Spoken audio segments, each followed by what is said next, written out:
To the town selectman, Maureen Valenti, our town manager.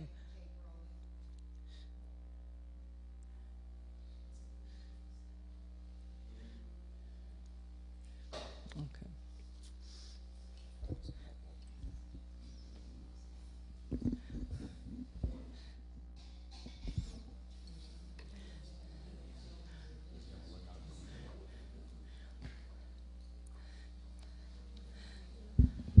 Mike, will you indicate whether you are recording, please?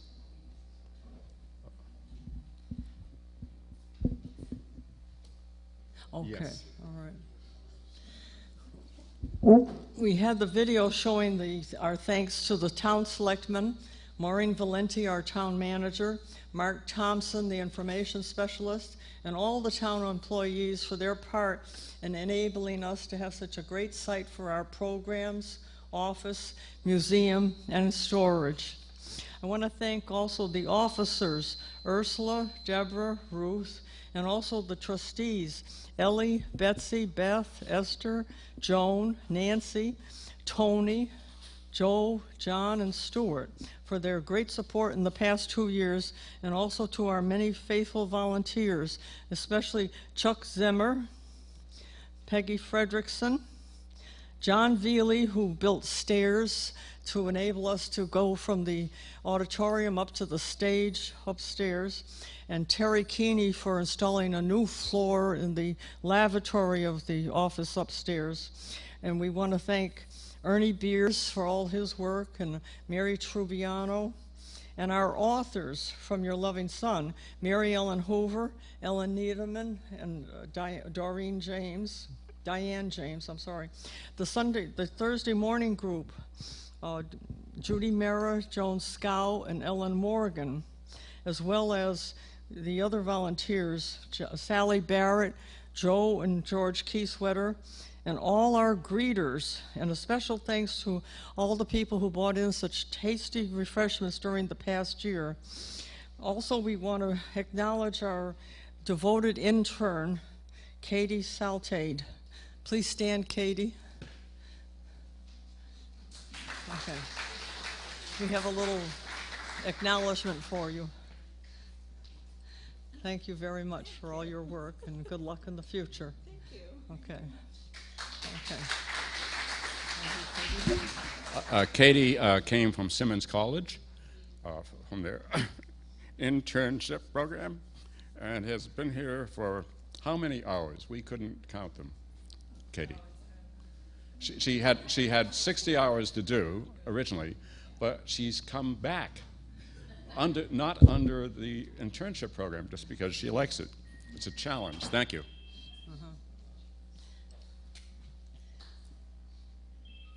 Also, I want to say how much we appreciate all our business members, Cavicchio, Comrie Real Estate, Marlboro Savings Bank, Ty Sales, and Wingate of Sudbury for all their support. It means so much to us. And now we'll have the program.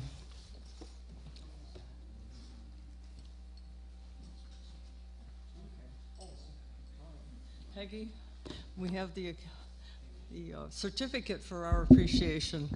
Peggy Fredrickson.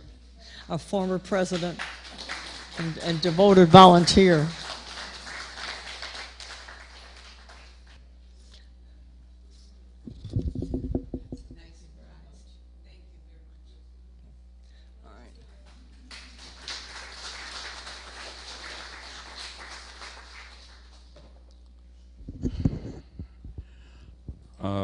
Sally, would you care to come up? How long ago was it you were at a meeting and we spoke?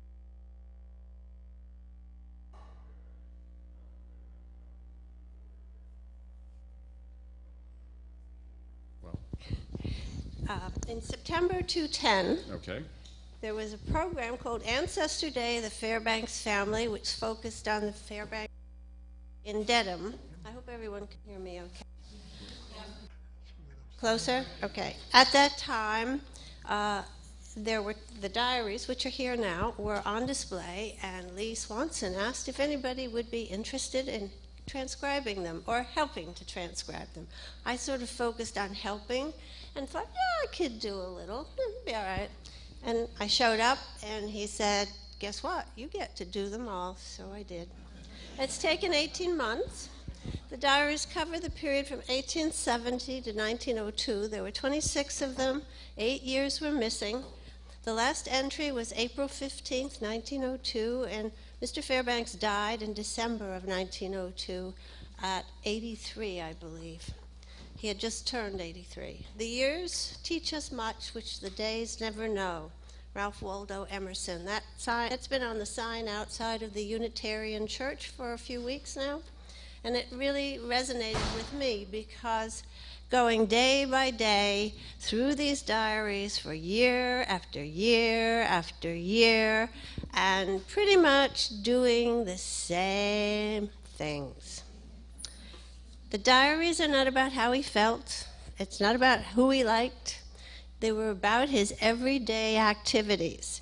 And on the farm, a big activity was cutting wood, chopping wood, storing wood, hauling wood. Another one was haying, cutting hay, planting hay, hauling hay, storing hay. Another interesting one was manure. Manure was a big subject. Nothing got wasted. They shoveled manure, they heaped manure, they spread manure. Manure is big. Then there was planting, harvesting, building repairs. Oh, and an interesting sideline later on was beekeeping, raising pigs for slaughter, brining pork for storage, and other repairs of farm equipment and walls and what have you. It was a busy life. And when I said that quote, the years teach you much, day by day it didn't seem like much, but looking back on it, I have this real sense of what it was like to live here at that time that I wouldn't have had otherwise. So it was quite worthwhile. And with that, I have nothing else to say except, here's Nelson.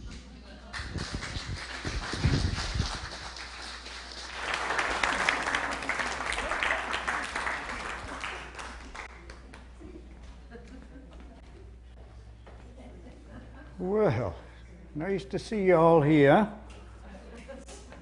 This high technical stuff here. Oh, my goodness. Oh, there I am. Notice the name is Fairbank. Don't have too many of those around anymore, do we? But there's no S at the end of that name. Nelson Fairbank's the name.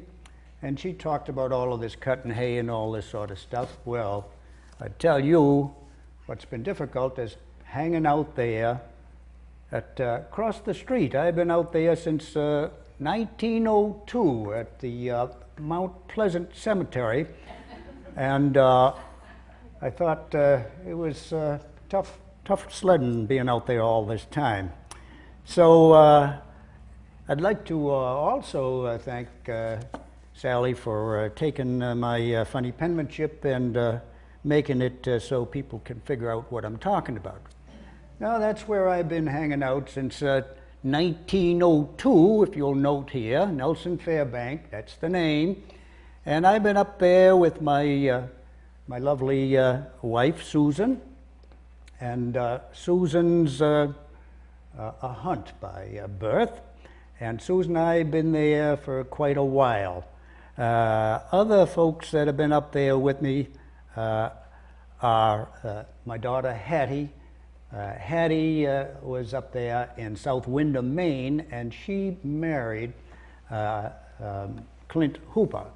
I'll be talking a little bit about my family. First, I probably should mention the fact that while you may call me a Sudbury boy, I was born in distant Boston town and came out this way when my dad, Drury, brought us children out here to this barren wasteland, to Sudbury, yes. Yeah, so I also had, in addition to Hattie, I had other children. I had Mary married a fellow, William Goodnow, and I had also Albert, my son, who was out in Maine a lot of the time, and he married a lovely lady, Belle Fletcher, And who am I missing? There's Mary. Oh yeah, Sarah. Sarah was out there also in Maynard, and she married a fellow called Jack. Yes, Jack Brackett. And that's the 4 children that have made my life quite a happy event. Parked out there where I've been since 1902 is my grandson Henry, and we'll talk a little bit more about Henry later on. He died at the age of 20 during quite an explosion up there at the Oriental Powder Mills up there in Maine. Well, you probably have seen these documents. These I call my journals. Every day, starting around 19, what's that all about? Starting about 1870, I started my journals every day, doing this kind of filling out the average run-of-the-mill type stuff, and it has been run-of-the-mill. She talked about me being a farmer. Well, I was. Now the question is, what is a farmer? You can see, here's one 1878 and 1871. I'm going to just tell you about a few years. This journal went over a long period of time. I'm just going to tell you about a few years in the 1870s. Anybody was around that time? Oh, Well, I was born in 1818, just in case we want to have a birthday party for me. In addition to those journals, we also have here an autograph book that was found by this lovely lady, Sandra Bell. And this one says right on it there, George Goodnow, and dated 1880 or 82, can't read too well. Another page in that one is about the Rice family. They had a farm here in town. So those were a couple of things that were there in addition to these journals that were found by Sandra Bell. How she found them, I have no idea. I don't even remember where I put them back in the early days. Yeah, first thing that goes is yeah.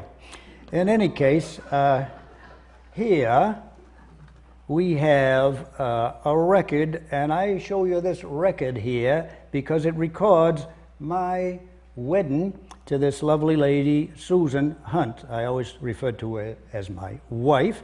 We got married, as you can see, December 25th, Christmas, 1844. The reason I show you this is that I always define myself as a farmer. Again, you might think to yourself, what is a farmer? Well, times were a-changing back in the 1870s. I don't know if things have been changing much in this, whatever this year is here since I've come back here. By the way, we got married across the street there.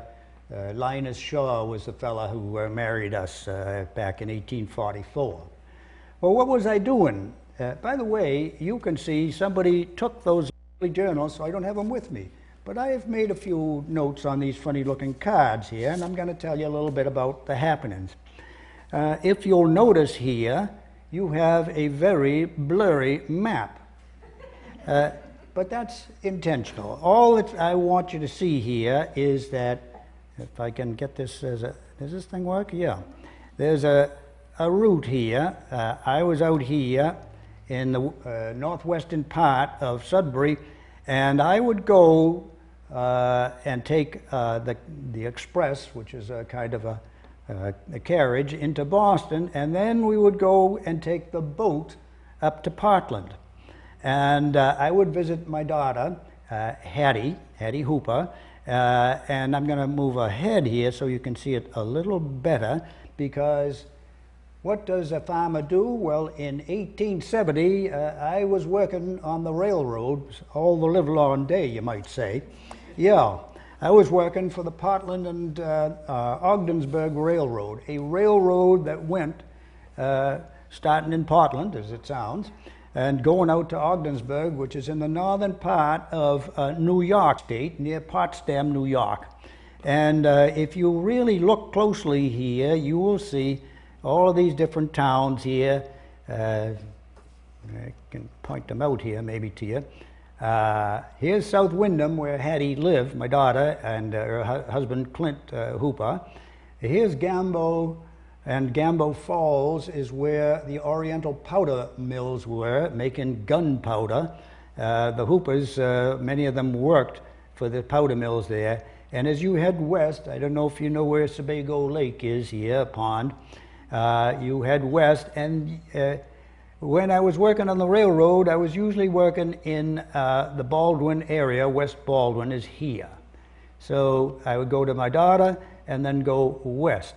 And if you know what happens further on, you end up going to a place called the White Mountains. And if you're trying to make a railroad to go to the White Mountains, you know you have some problems, and you need a person like myself.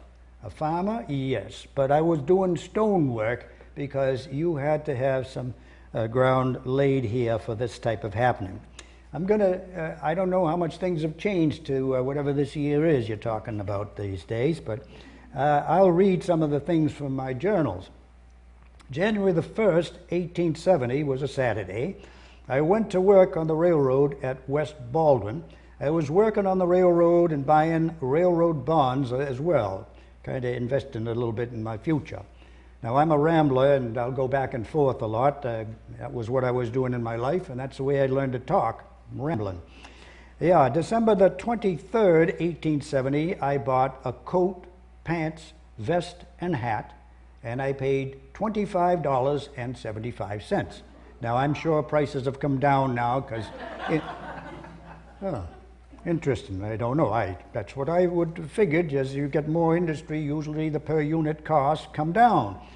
Well, things were pretty expensive back then, but I survived that. Cash on hand, I had on December the 26th, 1870, I had $59.74. A rich man I was, yes. The trip to visit Hattie and go out to work. I'm going to tell you a little bit how this went. I think I showed you. I started going down east. I had to get to Boston. Unfortunately, the boat did not go on the 27th. The one that, if I go back to that, show you, let's see here, funny little gadget here.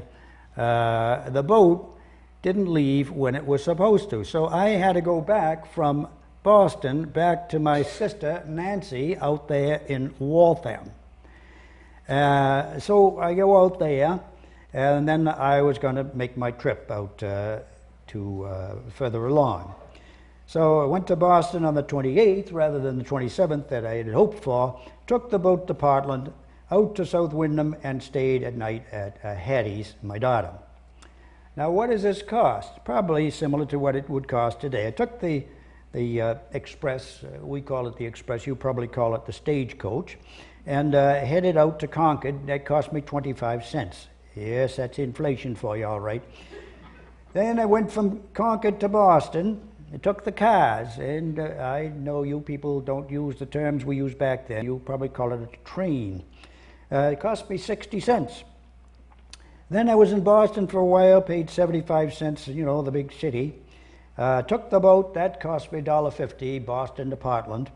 And in Portland I spent 50 cents, and from Portland out to Hattie's it cost me 40 cents. Give you an idea of what things, the price of things were and where I was heading in 1870.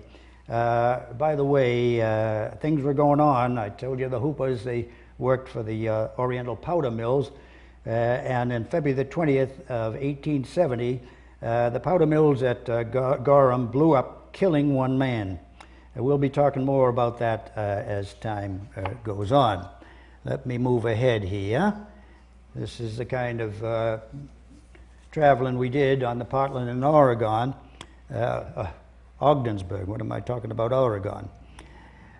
Another place I would go to as a farmer, so to speak, remember, I'm working on the railroad. The same year, I'm taking another trip, taking the railroad and going down to this location, Port Deposit. Port Deposit is down in Maryland, and I would go down through Rhode Island, visit my Uncle George, end up going through Delaware and end up in Pot Deposit in Maryland. And you can see here, I think you can see, it says granite, and there were quarries down there. I knew of fellas down there, the Wilhelms lived down that way, and I would visit with the Wilhelms and we'd compare notes about quarrying and use of stone, which is going to be very important in my life as I repeat again, I always call myself a farmer. I also worked for the McClanahan brothers, and they were out there in this neck of the woods, and they were not only quarrying, but they were raising a mill. Stone was very important for mill work. Let's see here. Now, how many of you people here have been to Graniteville? Oh, perfect record here.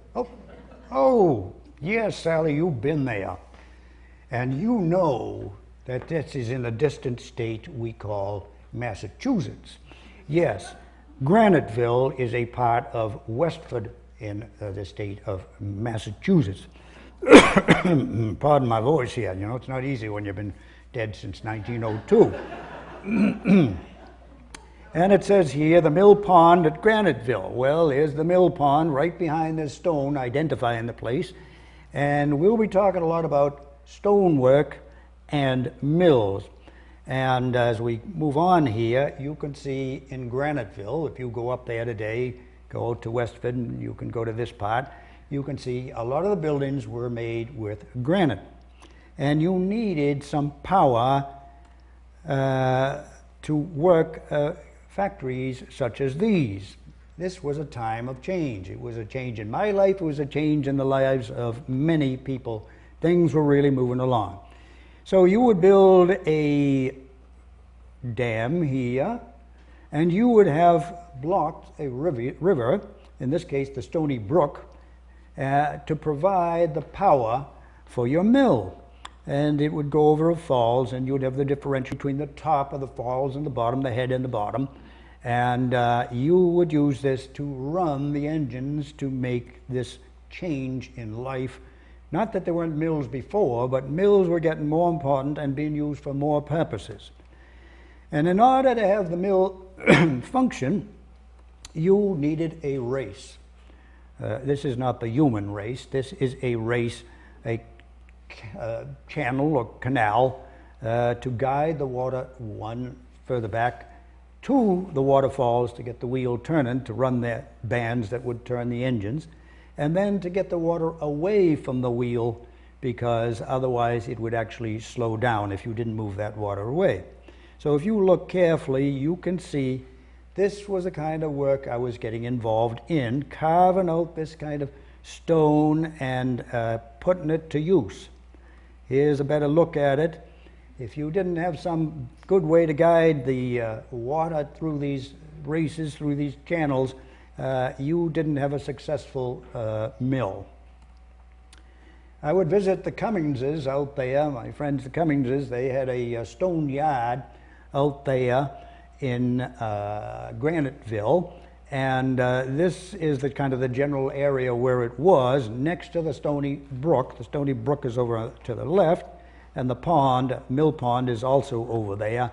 Further down, there's the Stony Brook Railroad, and these things were all connected: the railroads, the mills, and the waterways.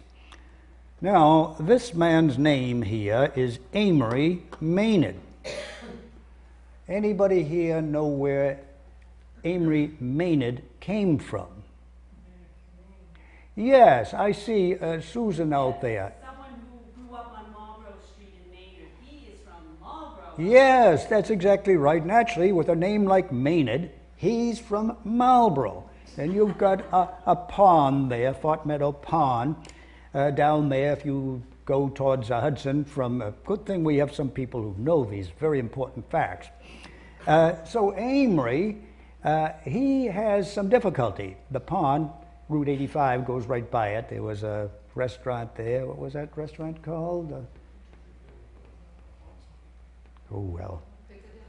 Piccadilly Pub, yes, that's it. Well, there's Amory and his wife, Mary, and Amory has some problems. You've got something that's happening. The city of Boston is claiming that pond. They're saying, we want the water for our services for our big city. So Amory and his father, who are running a mill down there, are out of luck. So they make contact with another guy, and this fellow's name is William Knight. Now, William Knight runs a mill, a carpet mill in Saxonville. I think you all know where Saxonville is. I hope that's a part of Framingham. And he encounters problems too. Not the problems of water, but the problem of a fire. So his mill goes down the tubes, you might say. So these two men get together and they have to look for a new location. And they see there's a river. And that river is called the Aspet River. And the Aspet River runs through a village called Aspet Village. That, at that time, was a good portion of the northwest corner of Sudbury, Massachusetts. And another part of it was in Stowe. Now, this building here on the left, I got no idea about where that came from. It wasn't around while I was there, I'll tell you that.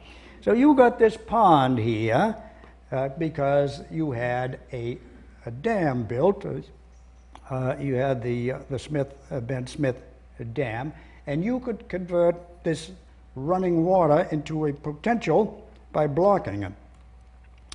Now, a fella comes along and sees me, and this fella's name is Lorenzo.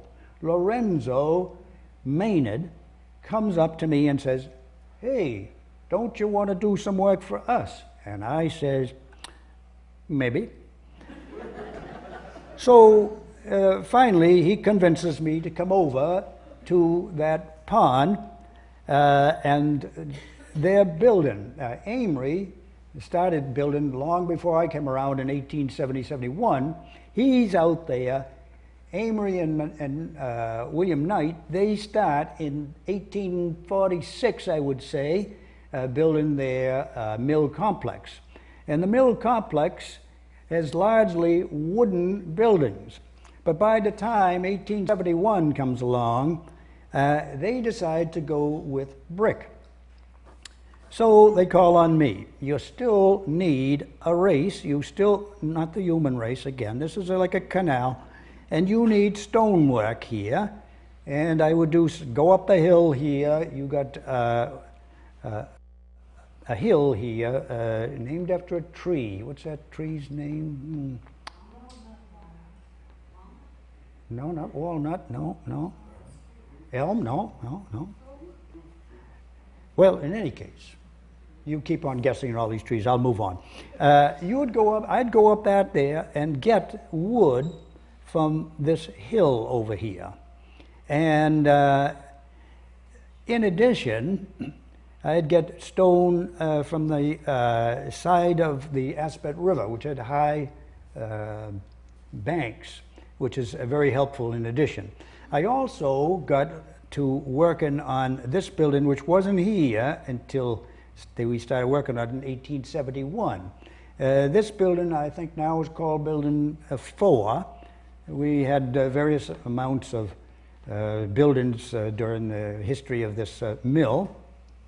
I understand that that mill was later on run by a company called Digital something Equipment or something, some funny little company like that. And then later on, there was another fella, a baseball player, Schilling, I think was his name, and he was working out here. I mean, I don't know these folks because they came along long after I was gone.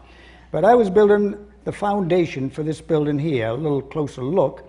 This is Building 4, and they needed this building coming up. I worked on the west tower and the east tower of this complex, of this building in the complex. Now, as time passes, you got Amory buying a house across the street from his mill complex, and he's there for a while. He's going to move, but he's there for a while.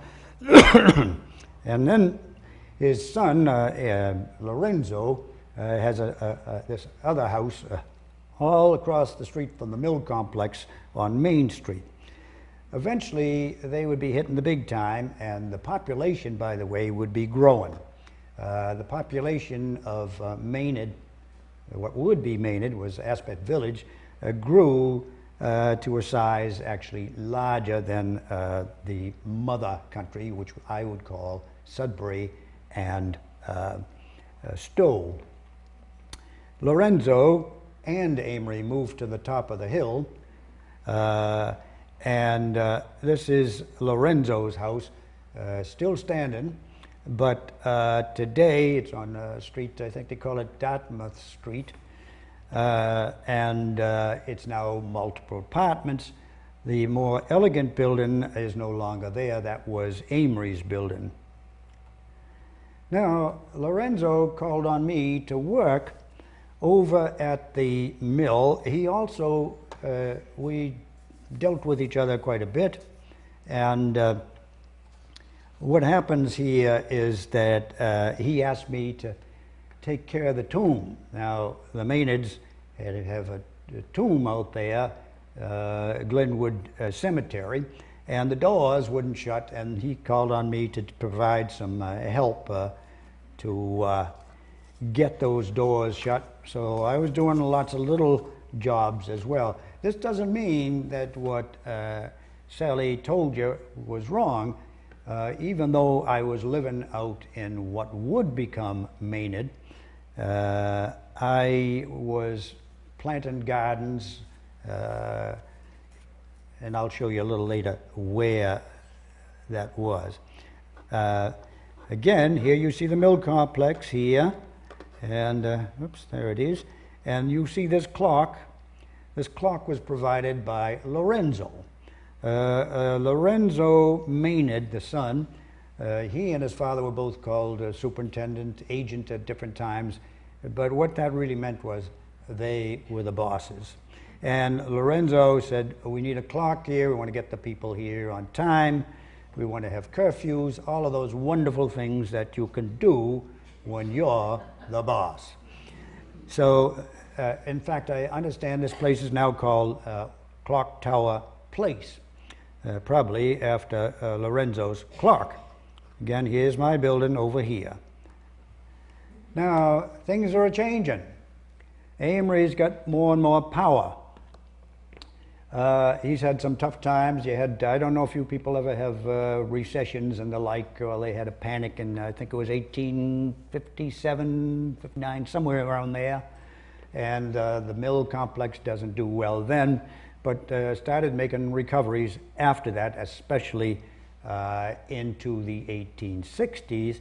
It started out as a carpet mill, then they make woolen products, and the woolen products go into uniforms for a war that takes place between 1861 and 1865. I won't tell you that it's a civil war because there's no such thing as a civil war.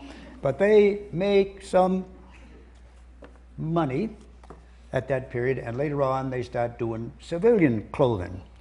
Now you had, again, they're appealing to the state legislature to separate from Sudbury and Stowe.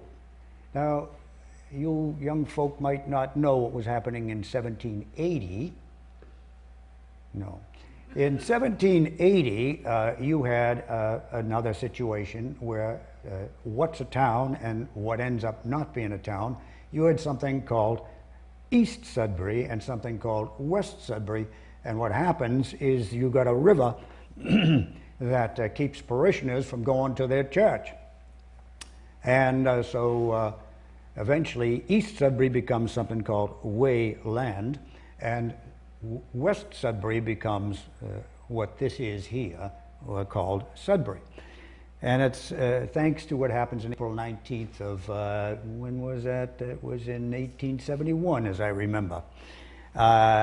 You got the next separation, and this separation is to make Aspet Village into Maynard. This is on Main Street back in 1871, and yes, you may not be able to read this. It says Alfred Haynes. Well, there were some Hayneses that lived in the northwest part of town. 4 brothers. There was Asa. His real name was Asahel Haynes, with an A. There was Alfred Haynes. There was Abel Haynes. And then something went wrong, and they named the next one Warren Haynes. Must have not come up with enough names. Well, I knew all these fellas, and Abel was the postmaster in this building. It's called Riverside Hall. And the other brothers, Alfred, here, his name's up here, and the other brothers were involved in a furniture store and selling all sorts of goods. And I would eventually, to balance my books, I would work for them. I worked at a few stores in town as this change was going on. So this is called Riverside Hall, and the first meetings to organize this new town took place in this building. And you can see people gather around, and the building kind of changes its look. Eventually, something happens in 1933. I got the right century this time. 1933, I believe there's a fire. And the fire causes a change, quite a change in the look. But you can see it is still used for furniture. The Gruber Furniture Company is up there. Let me see where we are here in these pictures here. This building wasn't there early on, but it was there later in the 1800s. This is the Masonic building, still there on Main Street, just like the Gruber's is there on Main Street in what became Maynard. So when you're thinking of, you're in Sudbury, this is Sudbury Historical Society. What is Sudbury? What kind of changes take place? Where are all the farmers going? Well, the farmers, some of them were going, like me, to work where the industry was. I don't know if things happen like that anymore, if farmers can live completely on their own or not now. But sometimes it takes a lot of work. Now, I was living out there on Pleasant Street there in Maynard. And it wasn't all built up like it is now. There was a lot of open space, and I could actually grow a garden there and do various things of that sort. And let me just see here where we are. So behind me lived Mrs. Warren, and I would also get into dealings with land. I would be purchasing plots of land, some mostly in my wife's name and Susan Hunt's name. This says Luke Brooks. Now, Luke was a friend of mine, and when I had apples, we were growing apple trees, not just me, but some of the other members of my family. We would go over to Luke Brooks, who had a cider mill. You had all sorts of mills. This wasn't built. This is in front of the Union Church, in front of the Congregational Church that Amory contributed to, the church that is, not this. This was contributed to by Luke's wife. He also contributed to the Catholic Church. He gave, I believe, $500, or he, the company, gave $500 because there were changes going on. There were more immigrants coming into this area. I think it went at about the time I was around there, was about 2,000 people in Maynard, and fewer people in Sudbury and fewer people in Stowe. By the way, when Maynard became Maynard, they had to pay some money to Sudbury because the railroad rights in many ways were in the town of Sudbury. They had to pay some money actually to Stowe as well. Now, not only did I work at the mills, farmer that I am, I also worked here, that says JP, that's Jonathan Parker Fairbank, a brother of mine. I told you about my sister Nancy. Well, this is Jonathan Parker Fairbank, and it says here, split and stone, 1/2 day. And I made some big money that day, 62 cents. Yes, I know you're impressed by my wages. I was making a good pair of money, some good amount of money, yeah. Split and stone for one day, $1.25. Again, these were little notes that were also found with my journals that Sandra Bell found and that Sally transcribed. Now, this other fella here, Lorenzo, the son of Amory, things were really getting going at the mill, and he was making some rather pleasant amounts of money. And so he got buried out at the Mount Auburn Cemetery, which is out there in Cambridge. He isn't at that tomb at the Glenwood there. Now, let's see where we are. Let's move on. Are you still awake there? Yep, some of you are. Just checking. Now, this is something we call fish. Yes, fish. And believe it or not, as a farmer, I did some fishing and some hunting, and I made some money that way. We caught a lot of pickerel, we caught a lot of hornpout, and what we did is sometimes I would sell to local people. I would sell the fish, and sometimes I would put them on the train, and they would be sold in Boston, actually. Tell you about working, cutting ice for Warren Haynes in Maynard. Ice was quite useful as things were changing. Whoop. Now, this lovely map isn't too lovely. X marks the spot. That's Sudbury. Where would I go fishing? Well, I would go fishing at Pratt's Mill. Anybody know where Pratt's Mill Road is? There's somebody else. That's good. Good. You get extra credit on that one. Yep. There's a Pratt's Mill as you're going down Dutton Road. Then there's another. I'd go fishing at Bottomless Pond, which actually did have a bottom.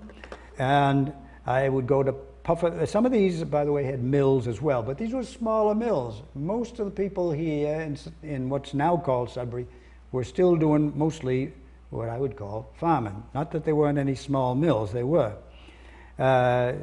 Over here you got White Pond, and here in South Acton you have something here called Sinking Pond, and I would go fishing there many a time. The trouble is, actually my good luck, I went fishing there before a certain company called W.R. Grace set up there, and you had a lovely arrangement where the government had to come in and make a Superfund site because of some tasty ingredients like arsenic and the like. So fortunately my fishing was done earlier than the Sinking Pond. It's if you were going towards South Acton, it would be to the west of it's called Powder Mill Road. I don't know if you know where Powder Mill Road is, Route 62. There used to be a restaurant, from what I understand, Alphonse's Powder Mill. Now, I think you might be able to figure out what this is here. Yeah, this is called a pipe. And yeah, I would be making pipes. I'll read you a little bit. Again, I don't have my little journals here. I had to copy this down. 1871, early in March, I walked up to Assabet and got some alcohol and gum for soaking the pipes. Went down to the shop in the afternoon and made a pipe bowl. So the bowl I would make, I could get the stems from elsewhere. Been over to Mr. Goding's and carried my pipes. March 16th, 1871, sold Potter's Son my last pipe. So we had various means of balancing the books, you might say, as a farmer. Remember, I always put down I am a farmer. Now, anybody know what this is here? Yes, Pratt's Mill. I guess the pond is now called Stearns Mill Pond because there was a mill there for a long time, bought by different people, taken over. But at one time it was run by Nathan Pratt, who lived nearby. And you can see the same thing we're talking about, my stonework. This wasn't my stonework here, but the fact that you needed stonework, you needed a dam, you needed some power to run these mills. So you block it off, and again, you need this nice stonework. Good job, but it wasn't my job, unfortunately. But Nathan Pratt, by the way, there were two Nathan Pratts. One of them married my, he married my sister-in-law, Harriet Hunt. So here, the Historical Society has put up a nice plaque there, and it's called Stearns Mill Dam, and you can see a picture of this grist mill early on. Here's our boy, Nathan Pratt, and I'm not really talking about him so much in the sense of this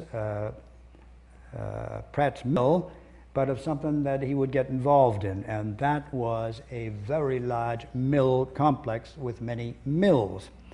So here's Nathan Pratt, what he looks like, again, related through my wife. Now, Powder Mill Road, because they were powder mills. The names of these mills, the Assabet, I'm calling Assabet Mill because I'm sticking to one name, not all the changes that went over in the names of these companies. The powder mills that were in 3 different towns, Maynard, Concord, and Acton, and covered 401 acres at one time, had multiple buildings. To make powder, this is black powder, gunpowder, before this Swedish fellow named Nobel came along and made something that was even more explosive. We would use the black powder. And to make this, you needed different ingredients, primarily 3. You needed charcoal. So you would take wood and put them in a building such as this one. This one is not at the American Powder Mill, but you would put them in a building like this, and you can see the chimneys. It was quite an activity. And to make the charcoal that you would need, you needed brimstone, which we would call sulfur, and this you could get actually from Sicily, I believe, in Italy. And you would also have saltpeter, which you could get from, which is potassium nitrate, actually. And you'd always need a stream nearby. You would have multiple buildings because, number one, you had to purify all of these ingredients.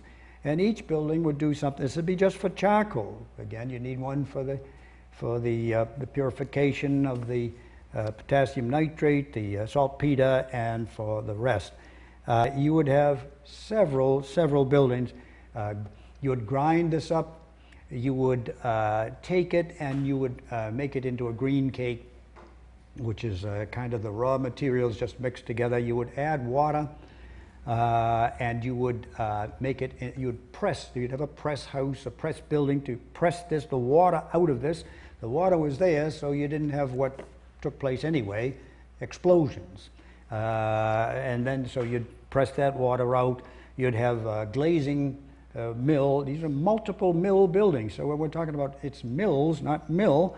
The glazing would be to get some of the rough edges off, and then you'd finally you would get it into a powder house where you would get it into the size that your customer wanted. You know, is this going to be used for gunpowder or for large explosives? Now, what is my job?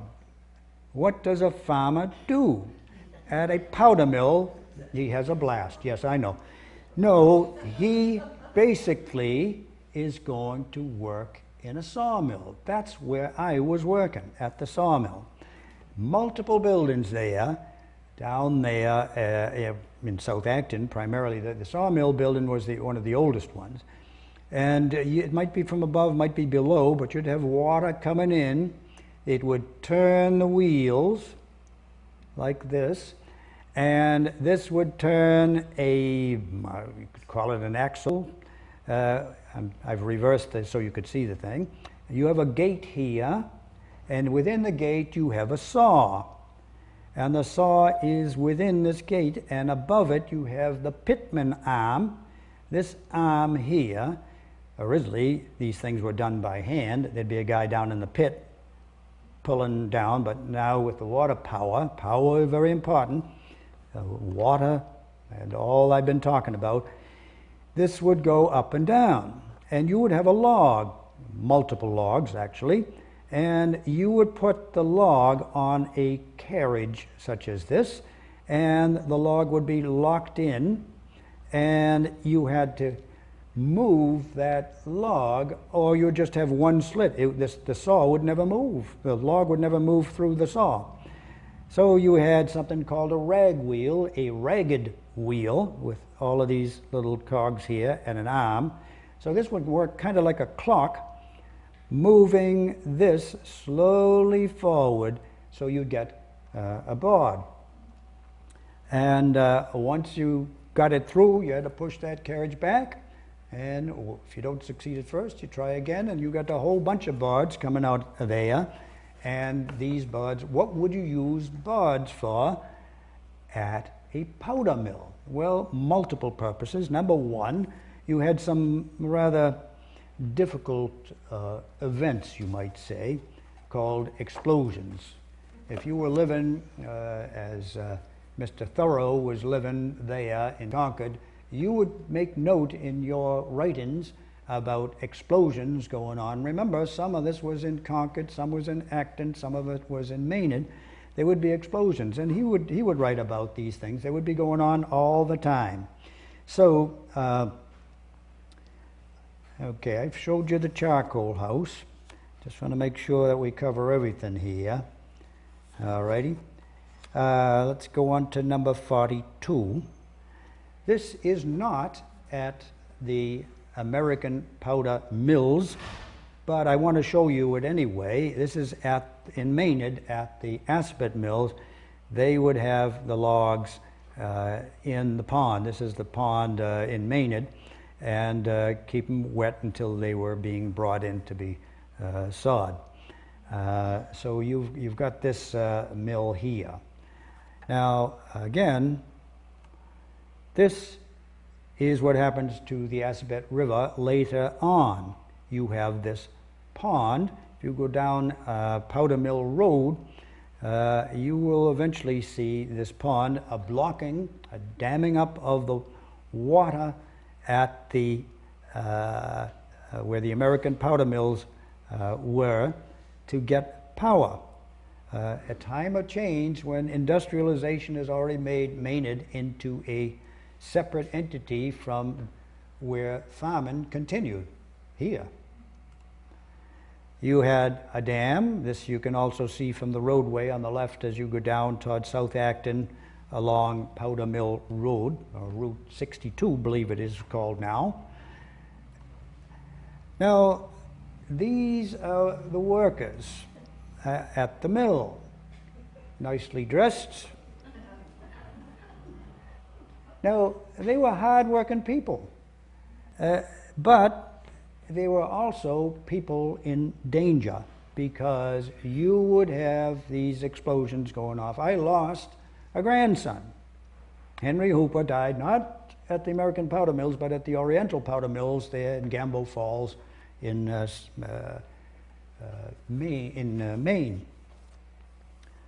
A dangerous business. Here's another mill, and you know this one dates way back to 1929. But I want to show you this here because we have what I would like to talk about a little bit. You have a box on the top. The water normally is just being blocked off by this, being closed, and goes over the falls.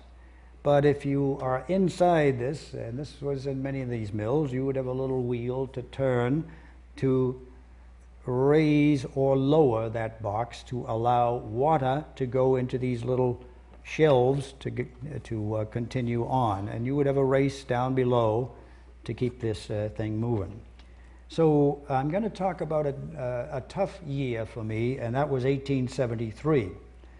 I went down to the powder mills, worked all day, and what was I doing? I was clearing ice off the top, not of this one, but of the sawmill wheel. You had a wheelhouse, many wheelhouses out there at the powder mills.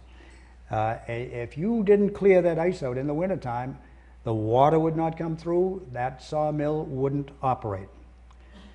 February the 21st, they hitched on the wheel to steam today. Another revolution taking place.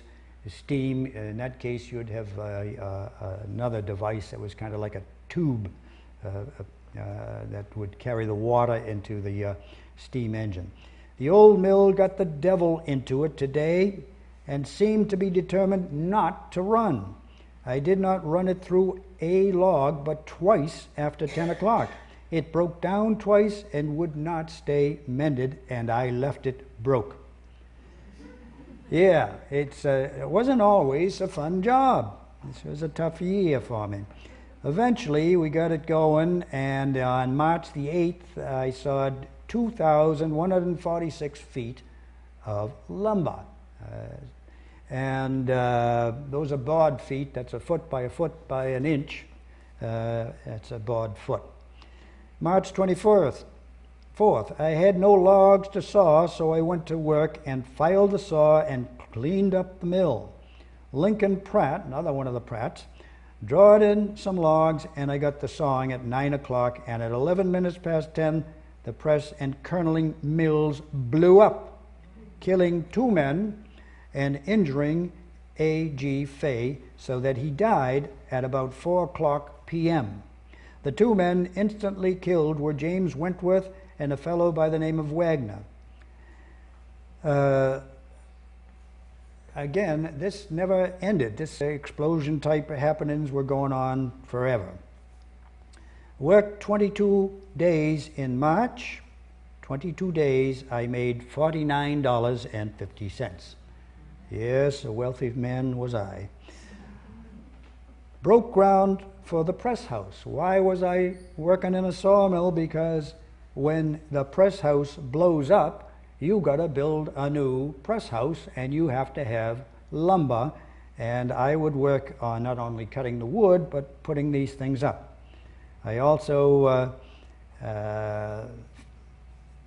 put a foundation on the press building that they were putting up as well. I carried 2 pipes down to Bill Goding's and Steve Page selling pipes. I'm pretty well used up, and this is why it really was a bad year, with cholera morbus and liver trouble. Uncle George is very sick. He's down in Rhode Island, and he dies. But I was too sick to go to the funeral. Cholera spreading around. September the 5th, 11 a.m., the wheel mill blows up and kills Frank Taylor. The chain was not properly put on. Albert's oldest girl is Albert's my oldest child, my son, and his oldest girl is very sick with cholera infantum. September the 7th, she died. September the 16th, Albert's other child died at 2 p.m. So I lost my Uncle George and 2 grandchildren. We lost Lillian and we lost Bertha, 2 of my children. Very depressing time. And what do I do for Christmas? 25th of December, 1873, I went over to Sinking Pond fishing, caught 20 pickerel, good ones. So things were tough. Now, you see these people, they're haying. And what has haying got to do with the powder mills? Well, between these many, many buildings in 3 towns, over 401 acres, you had to have separation of these buildings. Otherwise, you wouldn't lose 2 people, you would lose multiple buildings and multiple people. And so we would go mowing, something that I certainly knew from farming, and I got to keep some of that hay. Now, I don't know if you have any aches and pains, but I had rheumatism, back pain problems, and I remember even back at the Assabet Mills back in 1871, I crushed 3 fingers when I started working there, putting up that building. So you got Collins voltaic, I should say plaster, not placed, whatever that is, and it says relieve affections of the chest. Now, I didn't find these to be affections, I found them to be afflictions, but you could ask Mr. Collins as to why he advertised the way he did. Now, it isn't all aches and pains. Here is what was going on during my leisure time in 1875, 1876. I don't know if you can read this too well. Don't know if you even know who P.T. Barnum was, but he would run a circus, and we'd go out to that. We'd go to auctions, such as this one with Mrs. Puffer, Democrats meeting, to South Acton for posters. Remember, 1876, you were going to have an election. Democratic caucus, to Tilden and Hendricks Democratic Committee rally. Now, I don't know if you know about 1876 and the election that was taking place there, but there were 2 candidates running. The Republican was Rutherford B. Hayes, and he was running against a fellow named Tilden. And I was getting some posters for this type of thing. And Tilden got quite a bit more in the way of votes, but naturally with more votes he lost because they disqualified some from 2 or 3 southern states, so that the president in 1876 became Rutherford B. Hayes, the Republican. I don't know if you ever have close elections like that and things not ending up the way they should, but that's the way it is. We went to the Concord band concert. They had I used to play cards with Rice, Goodnow, and Powers. We used to play cards together. Powder mills to see the steamboats. Yeah, they were having steamboats out on some of these ponds. Went to Fletcher's Corner to see the baseball game between the Actons and the Charlestowns. This is, again, 1875-76, these ball games right across from the Glenwood Cemetery. There's a field. Went to hear the Spalding Bell Ringers tonight, and I would go hunting and fishing for fun and for profit. Yeah. If you go down Route 62, I guess it's called now, Powder Mill Road, you see Nathan Pratt Drive and Nathan Pratt's Mill. The Pratts were the people who were running the mill for quite a while. This building is called the Kerneling Building, and you had a kerneling mill to grind up these this cake and make these things into little kernels. And as I say, there were explosions. You can see this building here, and I would be involved in making sure that if they were blown up, they had to be put up. You had to put up another one. I did siding, I did roofing. You'd have these saddle boards on the top where these things meet. They're like a saddle, they're a form of V to cover the top. I'd be doing that, shingling and the like. In 1875, I don't want to get in too deeply, but I was doing things in the way of crafts. I was making a martin box. You know what birds the martins are, and I was kind of like a birdhouse. I spent a lot of time clearing ice on the Powder Mill Dam and off the belts. I told you that was quite a headache. In fact, on March the 18th, I wrote, "Such work as I have had today is enough to discourage anyone from tending a sawmill." It was quite uncomfortable, to put it mildly. And then I was having my rheumatism as well, and I would take pills, and I told you about these plasters that I would put on, voltaic plasters. Sometimes they worked, and sometimes, well, move on. June 14th, I felt well enough to make a sawhorse. June 30th, finished shingling the new magazine, that's a building, and put on the saddle boards that I was just talking about, and took down the stagings at the powder mill. I sold my Union Pacific coupon. I mowed a good deal of hay. You saw my hay work there. I worked for Hiram Curtis. He was another man who had a store. Not only did I work for the Haynes brothers, but I also worked for Hiram Curtis, worked on a chest for my son Albert. I set out some maple trees out there, went with Harry over to Lorenzo Maynard's swamp and got 4 quarts of cranberries. I often would send these up to my daughter up there in Maine, send it up on the train. 2 big events this year. Lightning struck at the Orthodox Meeting House in August. Not much of an effect on the building, actually. And a fella, I don't know if you know that we had a president named Ulysses S. Grant, and he served 2 terms, and he had during the second term, he had a fella named Henry Wilson as his vice president. Now, Henry was a Natick boy for a while, had a shoe business, and then became senator, U.S. senator from Massachusetts, and was quite involved in abolitionism. So he was up there. He died. He was vice president, and then he had a stroke. So that was a sad tale. If you went down the road here, Powder Mill Road, you might see this building. That possibly is one of the old buildings, somewhat revised, if it is. But there's not much that remains of the powder mills other than the dam is there, the pond is there, and a few maybe pieces of metal.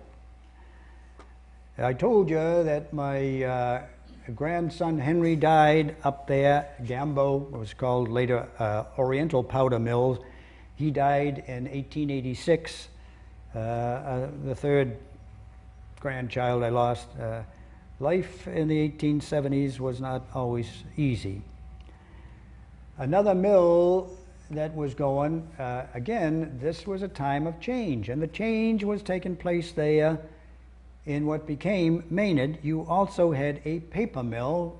If you go into Maynard and you come down Parker Street, William Parker used to run, there were 2 William Parkers, I knew the younger one, run the paper mill. There was a dam there. I guess there was a McDonald's near where that dam was. Not during my time, no. In fact, I don't know who this fellow McDonald is. In any case, I helped out on the paper mill. I worked for William Parker on the dam, which is, again, you can see maybe parts of it, and put in some stuff on the flume, sills, and the like. And a very big event took place in 1876. My father-in-law, Susan's father, Aaron Hunt, died, and he was kind of the granddaddy of them all, you might say. Now, things were changing. I had done all of this stuff in working in mills. And now my father-in-law dies, and some of his property goes up to auction. And I start looking around. This is on Old Sudbury Road. I start looking for lots. I had bought lots from even Lorenzo Maynard, some were wood lots and the like, and I start looking to buy a farm for myself, not always working on other people's plots. I had, again, a garden, and I would be out there killing potato bugs and planting squash and all of this type of stuff, even at the, when we were working on the mill, Parker's mill there, my friend would get some of the mud out of the canal there, and he would put squash seeds in that mud, and things would grow pretty well. So here across the street where I'm parked, since again I told you 1902, here's Aaron Hunt and his brother Cyrus Hunt. They each had property in town here. And here's, he dies in 1876 in July, and here is his inventory of what he owned. And if you look here, Gleason Place house, barn, and 12 acres of land at $2,600. and he has a lot of property here, different lots. Well, some of them go up to auction, and one of these lots is going to go to good old me. This one was in the hands of Joanna.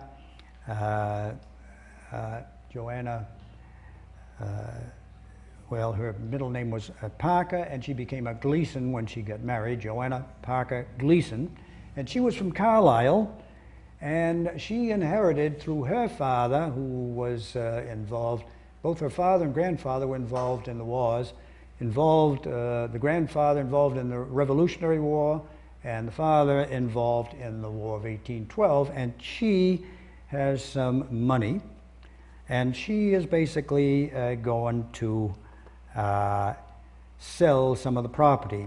This is on the bottom of Goodman Hill Road. Way down the bottom. Let me see what I can tell you about that. Let me read you a little bit. I've gotten into the last date I'm going to cover, 1877, if you're still awake out there. Well, I could read on to 1902, but I want to finish within the month. And so I was doing some of the usual things in 1877. I worked for Warren Hayes, cutting ice and filling the ice house. I told you we'd send things out, catching pickerel, getting Theodore Godings to draw wood for me, hauling grain at the other store, Hiram Curtis's store, cleaning my strawberry patch, heading down east to visit Hattie, digging currants and potatoes and finding ash trees. But more change was coming. On April the 20th, I went to Artemis Whitney and J.K. Harriman about my wife's mortgage. So we're thinking of money. On May the 6th, I walked over to Charles Maynard to examine the assessor's book to see about the property here. May 14th, I went over to Sudbury to see the Gleason place. There were different lots. Yep, I was looking at horses. In fact, by May 17th, it was time to buy the Gleason place and 2 pieces on Goodman Hill Road for the wife. I would often do these things in the name of my wife, Susan Hunt. Okay, so I was getting horses, I was getting harnesses. I went over to Webster's blacksmith shop to see about wagons. On June 25th, I went to Waltham and took money out of the bank. On June 18th, I bought George Conant's horse. I also went to Concord to get money from George Hayward. He was a banker in Concord. July 24th, 1877, the powder mills blew up, killing Hiram Drew and P. Keith. I took my horse and came home and went to see the ruins of 6 mills and 1 charge house that all blew up. What finally happens was on September the 25th, I get involved in getting Gus Thomas to help me paint this property that I was going to take over, paint the house, and I went to Lincoln Pratt and George Hayward for money for my wife. I was up at Goodman's Hill looking for chestnuts. I got some chickens from H. Skinner and timber from Charles Skinner. November the 3rd at 8:20, the kerneling mill at the powder mills blew up, killing Charles Burry. From November the 5th, I brought stuff over to Sudbury. Now I'm finally doing what Sally said I was going to do. I'm getting back into buying property and becoming a farmer again. This is Joanna Parker Gleason. She married an Irish fellow named Gleason, who was employed by her father, and they moved from Carlisle over here to Sudbury. And I don't know if this ever happens, but back then what happened was the Sudbury selectmen said, we got to have a monument to these folks that fought in the Revolutionary War. We're going to need $2,000. Well, unfortunately, they didn't have $2,000.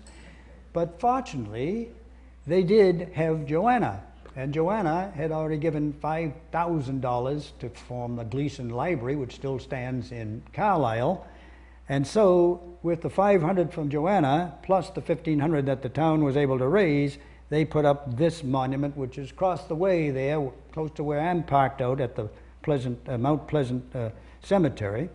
And here it is, John Gleason and his wife Joanna up there, Mount Pleasant Cemetery, and actually their neighbors.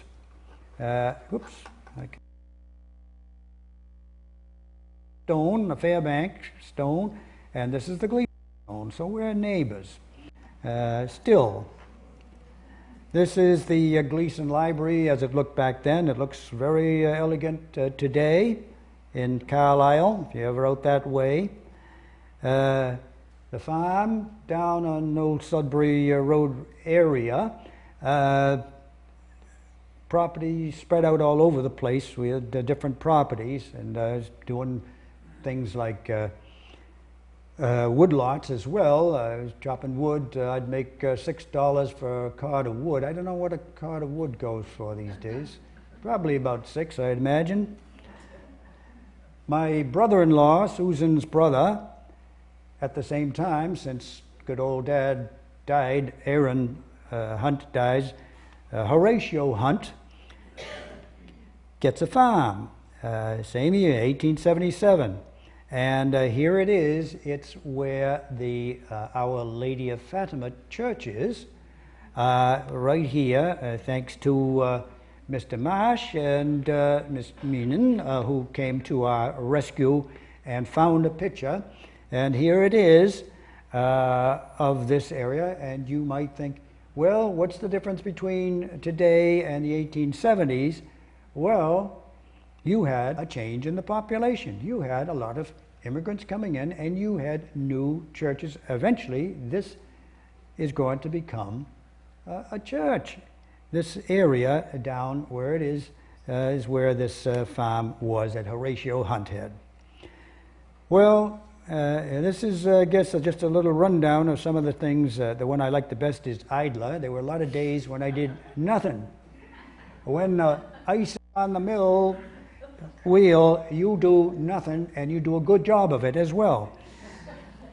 I was a resident of Boston, Sudbury, Acton, Maynard, a man to be remembered. Now, I want to thank these people. I also want to make a little comment here. I've been thinking, if you really think about things, things were changing in the 1870s, and I don't know how they've been changing these days, but I've heard there have been changes being made.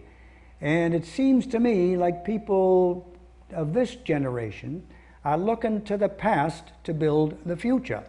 Back in the 1870s, we were using water to power the changes that were going on.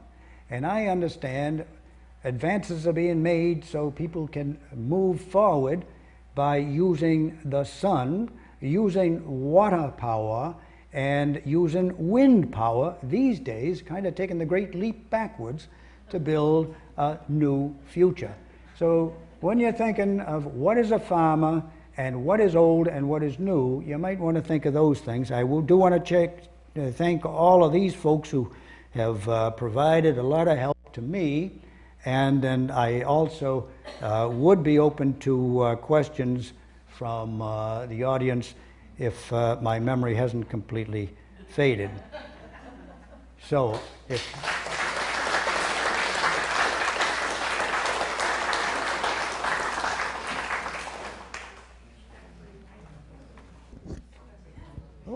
Any questions? Answers? Any answers, that would be good. Opinions? Any Fairbanks here? No. Any Fairbanks here? Oh, no, that's not a Fairbank. I just wondered, I thought you said that they cut the wood, they kept the wood, the logs wet till they cut them, and I wondered why. Well, they kept it often in a pond, and then they would have it, they had to move it towards where the mill was, and so it was often held there for quite a while. A person who knows a great deal about this, and if you're really interested in some of these mills, especially the Asbit mills where those logs were, you should read the book by Paul Boothroyd from Maynard, who has a nice book on all of this stuff. Any other questions? Well. Okay. All right. Thank you. You've been liberated.